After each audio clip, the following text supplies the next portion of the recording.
Hello students, આપણે આપણા ચેપ્ટરમાં આગળ વધીએ તો આપણો ટોપિક છે હવે ગુરુત્વીય સ્થિતિમાનની વ્યાખ્યા અને એકમ આપો તથા આ ભૌતિક રાશિ સદિશ છે કે અદિશ એ આપણે ચેક કરવાનું છે. બરાબર. તો આ જે થિયરી આપણે શીખીએ છીએ એના પહેલાં તમે દાખલા અને એક બીજું ગુરુત્વીય સ્થિતિ ઉર્જા વિશે જોઈ ગયા છો. બરાબર. થિયરી આઈએમપી છે તો એની પ્રેક્ટિસ કરજો. અને આજે જે આપણે આ થિયરી જોવાના છે એ 2 માર્ક્સમાં આઈએમપી છે. તો પહેલાં આપણે જોઈશું ગુરુત્વીય સ્થિતિમાન.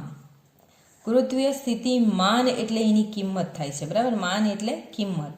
ગુરુત્વીય સ્થિતિ એટલે ગુરુત્વીય સ્થિતિ એટલે ગુરુત્વ બળના કારણે જે સ્થિતિ ઉદ્ભવેલી છે તે. બરાબર. તો એની વ્યાખ્યા અને એકમ વિશે આપણે જોઈશું. તો પહેલાં એની આપણે વ્યાખ્યા લખી દઈએ. તો વ્યાખ્યા જે છે, હવે વ્યાખ્યા તો આપણે આપણી રીતે બનાવી શકતા નથી, જે આપેલી હોય એ જ આપણે લઈ શકીએ છીએ. બરાબર. એ પણ આપણે એને સમજવાનો ટ્રાય કરવાનો છે. તો વ્યાખ્યા છે એની કે પૃથ્વીના ગુરુત્વ બળના કારણે, પૃથ્વીના ગુરુત્વ બળના કારણે આપેલા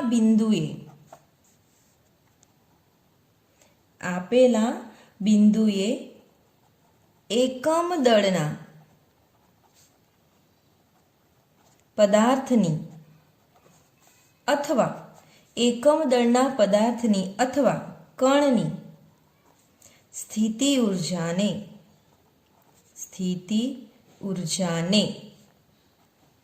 તે બિંદુનું ગુરુત્વીય સ્થિતિમાન કહે છે. ચાલો, આ વ્યાખ્યા થઈ ગઈ આપણી. પૃથ્વીના ગુરુત્વ બળના કારણે આપેલા બિંદુએ, કોઈ પણ બિંદુ હોય, એકમ દળના પદાર્થના કણની સ્થિતિ ઉર્જાને તે બિંદુનું ગુરુત્વીય સ્થિતિમાન કહે છે. આપણે સમજવાની ટ્રાય કરીએ તો ફોર એક્ઝામ્પલ કે આ જે આપણી પૃથ્વી છે, બરાબર, આ પૃથ્વી છે, આનાથી આટલી હાઈટ પર માની લો અહીંયા છે. બરાબર. પૃથ્વીના ગુરુત્વ બળના કારણે તો અહીંયા આટલી હાઈટ પર પદાર્થ ટકી રહેલો છે. એનો મતલબ શું? તો એને કોણ ખેંચે છે? આ ગુરુત્વ બળ ખેંચે છે. આ આપેલા બિંદુએ એટલે કે આ બિંદુએ એકમ દળના પદાર્થની અથવા કણની, અહીંયા સ્થિર છે આ પદાર્થ, એની સ્થિતિ ઉર્જા, સ્થિર એટલે સ્થિતિ ઉર્જા રહેવાની, તો તે બિંદુનું શું કહેવાય? એની ગુરુત્વ સ્થિતિમાન કહે છે. ક્લિયર? ઓકે. ચાલો, તો હવે આપણે એનો એકમ લખવાનો ટ્રાય કરીએ, પણ એકમ પહેલાં તો આપણને ઇક્વેશન જોઈએ.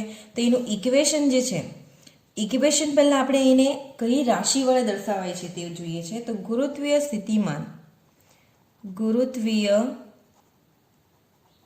સ્થિતિમાનને કેપિટલ વી વડે દર્શાવાય છે. કેપિટલ વી વડે દર્શાવાય છે. અને એનું સૂત્ર જે છે એ ગુરુત્વીય સ્થિતિમાન બરાબર કરેલું કાર્ય ભાગ્યા દળ, જે તે પદાર્થનું દળ આવશે. બરાબર. તો એને આપણે કેપિટલ ફોર્મમાં લખીએ તો ગુરુત્વીય સ્થિતિમાન એટલે કેપિટલ વી બરાબર કરેલું કાર્ય એટલે ડબલ્યુ ભાગ્યા પદાર્થનું દળ. બરાબર. ચાલો, તો એનો એકમ શું થશે? એસઆઈ એકમ આપણે લખીએ તો શું થશે? આપણને શું મળશે? એકમ શું મળશે? એસઆઈ એકમ, ગુરુત્વીય સ્થિતિમાનનો એસઆઈ એકમ શું મળશે આપણને? તો ડબલ્યુ એટલે જૂલ પર કેજી, આનો એસઆઈ એકમ મળશે. બરાબર. ચાલો, હવે એ રાશિ સદિશ છે કે અદિશ જોઈએ. સદિશ છે કે અદિશ? તો હવે આપણે આકૃતિ સમજીએ. આ પૃથ્વી છે, કોઈ એની ચોક્કસ દિશા ફિક્સ છે કે જે બાજુ એનું ગુરુત્વાકર્ષણ બળ લાગે? તો નથી, દરેક દિશામાં હોય. બરાબર. એટલે એની કોઈ દિશા ફિક્સ જ નથી. એટલે એ કેવી રાશિ છે? અદિશ રાશિ છે. તો ગુરુત્વીય સ્થિતિમાન એ અદિશ ભૌતિક રાશિ છે. અદિશ ભૌતિક રાશિ છે, એની કોઈ દિશા ફિક્સ નથી. બરાબર.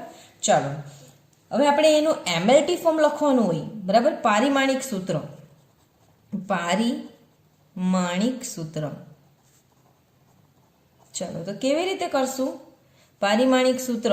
તો તમારી પાસે જે ઇક્વેશન છે W/m, એના પરથી તમારે પારિમાણિક સૂત્ર શોધવાનું છે. તમને હું આન્સર આપી દઉં, કારણ કે શોધવા વગર તમારે ડાયરેક્ટ લખવાનું નથી, બરાબર? શું આવશે એ તમારે જાતે કેવી રીતે આવશે એ તમારે શોધવાનું છે. આન્સર તમને હું આપું છું m0L2T-2. ક્લિયર? અહીંયા તમારે ફાઇન્ડ કરવાનું રહેશે કેવી રીતે શોધવાનું તે. ક્લિયર? તો આ તમને 2 માર્ક્સમાં પૂછાય છે, બરાબર? અને એનો જે એકમ છે અને એમએલટી ફોર્મ 1 માર્ક્સમાં પણ પૂછાઈ શકે, તો એના પર ધ્યાન આપવાનું. ક્લિયર? હવે એના પછી જ એને લગતી એક બીજી થિયરી છે જેના વિશે આપણે જોઈએ છે અત્યારે. ચાલો તો એના જેવો જ આપણને 2 માર્ક્સમાં પૂછાય છે એવો એક ક્વેશ્ચન છે, તે આપણે જોઈ લઈએ. તો ક્વેશ્ચન જે છે કે ગુરુત્વીય સ્થિતિમાનનો ગુરુત્વીય સ્થિતિ ઉર્જા સાથેનો સંબંધ જણાવો. તો પહેલા તો આપણે ક્વેશ્ચનમાં ક્લિયર હોવું જોઈએ કે ગુરુત્વીય સ્થિતિમાન એટલે શું અને ગુરુત્વીય સ્થિતિ ઉર્જા એટલે શું. તો એના સિમ્બોલમાં આપણે શું કરતા હતા? તો ગુરુત્વીય સ્થિતિમાન તો અત્યારે જ આપણે જોઈ ગયા, એનો સિમ્બોલ આપણે શું વાપરીએ છીએ? કેપિટલ વી. અને સ્થિતિ ઉર્જા એટલે કેપિટલ યુ આપણે વાપરીએ છીએ, બરાબર? તો ગુરુત્વીય સ્થિતિમાન એટલે વી ને ગુરુત્વીય સ્થિતિ ઉર્જા એટલે આપણે યુ વાપરીએ છીએ, કેપિટલ યુ, બરાબર? તો કન્ફ્યુઝન નહીં હોવું જોઈએ. તો આપણે એને ક્લિયર કરીએ છીએ. એનું શું રિલેશન છે એ આપણે ફાઇન્ડ કરવાનો ટ્રાય કરીએ. તો ધારો કે એમ દળના પદાર્થને, ધારો કે હવે ગુરુત્વીય સ્થિતિ ઉર્જા શબ્દો આવ્યો છે એટલે ગુરુત્વીય સ્થિતિ ઉર્જા એટલે અનંત અંતર સુધી આપણે જોશું એને, બરાબર? તો ધારો કે એમ દળના પદાર્થને અનંત અંતરેથી પૃથ્વીના ગુરુત્વાકર્ષી ક્ષેત્રમાં પૃથ્વીના કેન્દ્રથી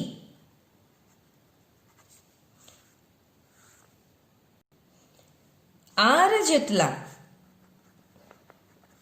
અંતરે લાવવા માટે કરવું પડતું કાર્ય. એ જે વાક્ય છે આપણે સ્થિતિ ઉર્જાના રીતે લખીએ છીએ. કેમ? તો આપણે ફિગર જોઈ હતી કે આપણી પૃથ્વી છે એનાથી અનંત અંતરે કણ અહીંયા છે, બરાબર? તો આ કણને આપણે અહીંયા પૃથ્વીના ગુરુત્વાકર્ષી ક્ષેત્રમાં લાવવા માટે કરવું પડતું કાર્ય, બરાબર? તો એ જે છે એ શું છે? તો આપણે આગળની થિયરીમાં જોઈ ગયા છે. એ શું તમને મળેલું હતું? કરવું પડતું કાર્ય W - G, પૃથ્વી માટે ME, અને તે જે પદાર્થ હતો તે M દળનો હતો, ભાગ્યા ડિસ્ટન્સ કેટલું છે તમારી પાસે? R જેટલું છે. ક્લિયર? ઇક્વેશન નંબર 1 આપો આને. તો આ આપણે જે ઇક્વેશન મેળવ્યું છે એ આપણે આગળની થિયરીમાં પૃથ્વીની ગુરુત્વીય સ્થિતિ ઉર્જામાં આપણે મેળવી ચૂકેલા છે, ત્યાંથી જ આપણે ડાયરેક્ટ લેશું આમાં. ક્લિયર? ચાલો હવે પૃથ્વીના કેન્દ્રથી r અંતરે ગુરુત્વીય સ્થિતિમાન, તો એ તમને કેટલું મળે છે? તો જુઓ, આપણે સ્થિતિમાન આપણે અહીંયા પ્રૂવ કર્યું છે. એ શું મળે છે? W/m. r અંતરે તમને કેટલું મળે છે? W/m, બરાબર? તો આપણે અહીંયા લખીશું કે પૃથ્વીના કેન્દ્રથી r અંતરે ગુરુત્વીય સ્થિતિમાન v બરાબર શું મળે છે આપણને? W/m. Equation number 2. ચાલો શું કરી શકીએ હવે આપણે આમાં? બસ આ 2 ઇક્વેશન લખ્યા પછી તો આપણે મેથેમેટિકલ સ્ટેપ જ વાપરવાનો છે. શું કરી શકીએ આમાં? તો સમીકરણ 2 માં w ની કિંમત આપણે મૂકીશું, બરાબર? હવે સમીકરણ 2 માં w ની કિંમત મૂકતા ચાલો તો આપણને v બરાબર શું મળશે? તો v બરાબર ગુરુત્વીય સ્થિતિમાન એટલે v છે, બરાબર? v બરાબર શું થશે? તો -G me into m by m into r. એટલે આ તમારું કેન્સલ થઈ જાય તો તમને અહીંયા શું મળે? -G me by r. Clear? Equation number 3 આપી દો. ચાલો આ તો થયો r અંતરે, બરાબર? પણ હવે જે આર અંતર છે એને આપણે આર બરાબર આર એટલે કે પૃથ્વીના કેન્દ્રથી લઈ લઈએ તો તમને વી બરાબર શું મળે? તો વી બરાબર શું મળે? માટે વી બરાબર -GME/RE મળે. ક્લિયર? ચાલો આગળ જોઈએ. હવે તો હવે જે આપણું છે આ ગુરુત્વીય સ્થિતિમાન અને બીજું શું છે? ગુરુત્વીય સ્થિતિ ઉર્જા. આપણું જે ટાઇટલ છે એ જુઓ, ગુરુત્વીય સ્થિતિમાન અને ગુરુત્વીય સ્થિતિ ઉર્જા. તો ગુરુત્વીય સ્થિતિ ઉર્જા એ શું? તો ગુરુત્વીય સ્થિતિ ઉર્જા એ પદાર્થે કરેલા કાર્ય જેટલી જ હોય છે. આપણે આગળના થિયરીમાં જોઈ ગયા છે. તો કાર્ય બરાબર જ સ્થિતિ ઉર્જા થશે. બરાબર? તો એને આપણે આની સાથે સરખાવીએ. હવે ખ્યાલ આવે? ખ્યાલ આવે કે? ઓકે, ચલો તો જોઈએ. હવે તો ગુરુત્વીય સ્થિતિમાન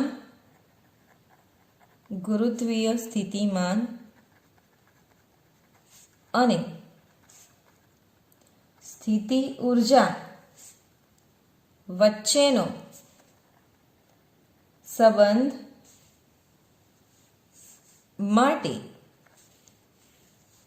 સમીકરણ 1 અને 4 પરથી શું મળશે આપણને? સમીકરણ 1 અને 4 પરથી તો સમીકરણ 1 જુઓ, W બરાબર W બરાબર -GME/m/r. તો W એટલે કાર્ય બરાબર જ સ્થિતિ ઉર્જા હોય એની. તો આપણે W ના બદલે હવે સ્થિતિ ઉર્જાના ફોર્મમાં લખીશું અહીંયા. તો U બરાબર શું થશે? U બરાબર -GME/m/r. ખ્યાલ આવે? ક્લિયર?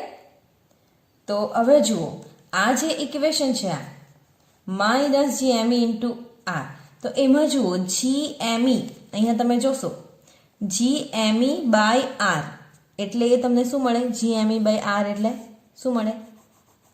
ગુરુત્વીય સ્થિતિમાન મળે. તો આપણે આમાં મૂકી દઈએ આ. ખ્યાલ આવે? તો હવે સમીકરણ કયું છે? 3 પરથી U બરાબર શું મળશે તમને? સમીકરણ 3 પરથી U બરાબર શું થશે? આ માઇનસ છે અને આ પણ માઇનસ છે એટલે એઝ ઇટ ઇઝ નીકળી જશે. તો આપણે ડાયરેક્ટ મૂકીશું V × m. બરાબર? તો તમને ગુરુત્વીય સ્થિતિમાન અને સ્થિતિ ઉર્જા વચ્ચેનો સંબંધ માટેનું જે ઇક્વેશન મળે છે એ શું મળે છે? U બરાબર V × m. એટલે કે એને શબ્દોમાં આપણે લખીએ તો ગુરુત્વીય સ્થિતિમાન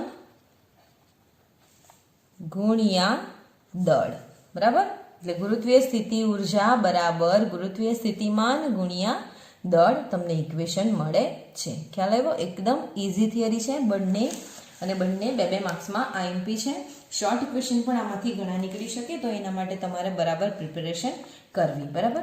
હવે આપણે નેક્સ્ટ ટોપિક જોઈએ છે, જે આગલા વિડીયો લેક્ચરમાં આપણે જોઈશું. Thank you.